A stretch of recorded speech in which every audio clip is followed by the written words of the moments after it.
Olá!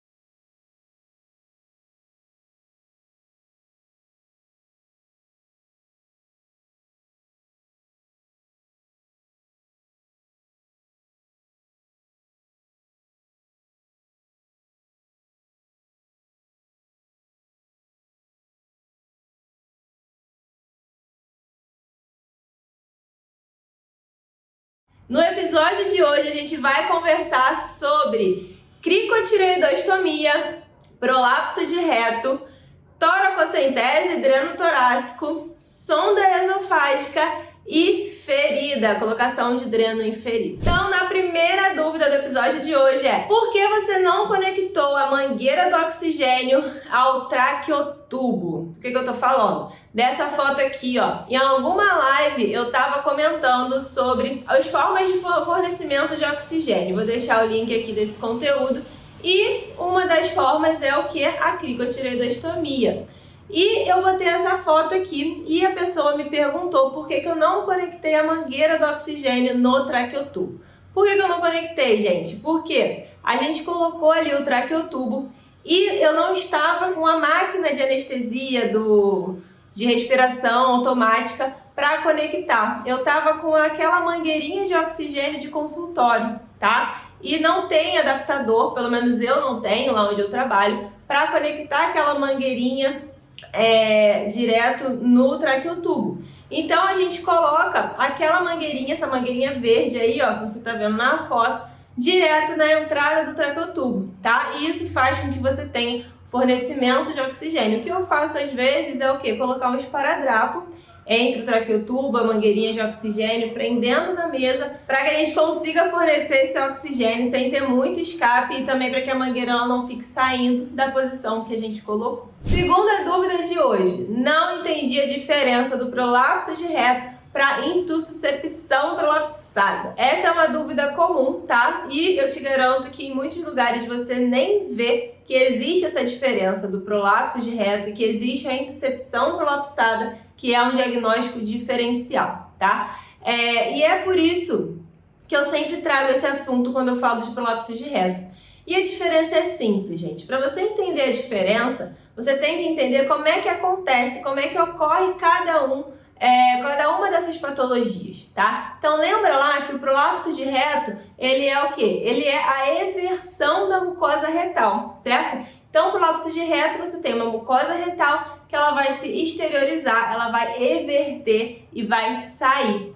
A intussuscepção prolapsada, não. A intussuscepção prolapsada, você lembra o que é intussuscepção? É quando você tem uma alça intestinal dentro da outra. Então, você tem uma alça intestinal que vai estar dentro da outra e essa intussuscepção, ela vai se exteriorizar através do ânus do seu paciente, tá? Então, quando você tem um prolapso de reto, você tem uma mucosa que ela vai estar evertida. Então, quando você tenta passar o seu dedo, algum instrumento rombo ao redor daquela massa que está exteriorizada, você não consegue. Fica, ó, como se fosse essa camisa, você fica ali, ó, e não entra, tá? Não entra, porque a mucosa retal, ela tá exteriorizada. Quando você tem, ela tá evertida, na verdade, né? E quando você tem a intussuscepção prolapsada, você tem o ânus e você tem o intestino saindo, se exteriorizando. Então, quando você tenta passar o dedo ao redor, você consegue introduzir o seu dedo livremente ali ao redor, porque não é a mucosa que está evertida,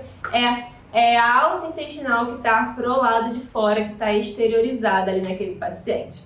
Deu para entender? Se deu para entender, você, ó, clica no like aqui nesse vídeo e escreve "entendi" nos comentários. Combinado? Bora para a terceira dúvida de hoje. Quando trocar a toracocentese pelo dreno torácico? Gente, primeiro você tem que entender que a toracocentese, ela é ali um procedimento ambulatorial cirúrgico que pode ser realizado no momento de emergência para um diagnóstico ou no momento ali de um paciente que possui um histórico de efusão torácica, um quilotórax, enfim. Então, é um procedimento diagnóstico ou terapêutico. E quando a gente trata da toracocentese, principalmente por um procedimento diagnóstico, que é aquele procedimento que você faz na emergência, no paciente politraumatizado, pode ser que você precise fazer a troca dessa toracocentese pela colocação do dreno torácico. E quando que você vai optar por isso? São basicamente 2 critérios que você vai utilizar para olhar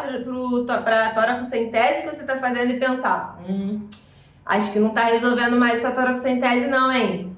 Acho que está na hora de colocar o dreno torácico. Então, basicamente é o quê?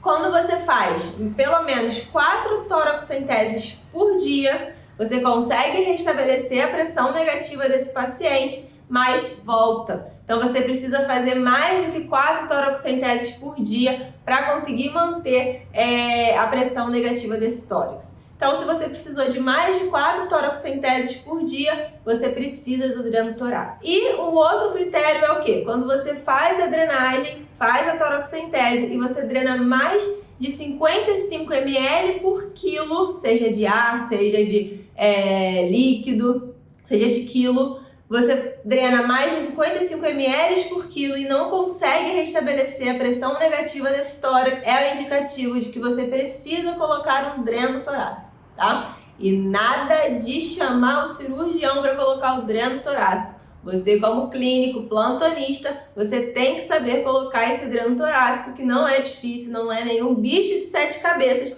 como você imagina, só porque você está manipulando um tórax, combinado? Então, 2 critérios para colocação, para decisão de trocar da toracocentese para o dreno torácico. Quarta dúvida de hoje: trabalho com raio-x e às vezes o pessoal da UTI coloca a sonda apenas até o esôfago e às vezes até o estômago. Qual o motivo? E aqui eu poderia te falar que de repente quem está colocando até o estômago quer fazer uma lavagem gástrica, mas eu acho muito difícil a pessoa colocar uma sonda de esofagostomia para fazer uma lavagem gástrica, tá? Não é interessante. Então, gente, eu acredito que quem coloca até o estômago é porque não sabe a maneira correta de colocar essa sonda esofágica, tá? Lembra que as sondas de esofagostomia, faringostomia e até mesmo a nasoesofágica, elas têm que estar ali na região média de esôfago torácico. Então, ali entre o 6º e 7º espaço intercostal é onde a sonda de esofagostomia e a sonda nasoesofágica, elas têm que estar. Por quê? Porque você não pode entrar com essas sondas na luz gástrica. Quando você entra com essas sondas no esfíncter gastroesofágico, no esfíncter na cárdia, você vai estar gerando ali um estímulo de corpo estranho. Então, a cárdia ela começa a ter contrações e esse paciente ele pode começar a ter vômito, regurgitação, náusea, enjoo, tá? Então, sonda esofágica não tem que estar lá dentro do estômago, ela tem que estar na região média de esôfago torácico, ali mais ou menos no 6º, 7º espaço intercostal. Última dúvida de hoje, mas antes de eu falar essa última dúvida de hoje, eu quero saber se você já se inscreveu no canal, Vete. Já se inscreveu? Então, clica aqui, se inscreve no canal. Última dúvida de hoje: no caso de uma ferida grave, eu posso colocar o dreno abaixo da linha de sutura no subcutâneo, saindo por uma perfuração abaixo da linha de sutura? Inicia antes do início da sutura e sai depois? Gente, entendi nada dessa dúvida, hein? Entendi nada. Mas olha só, quando a gente coloca um dreno em feridas, o que você tem que entender?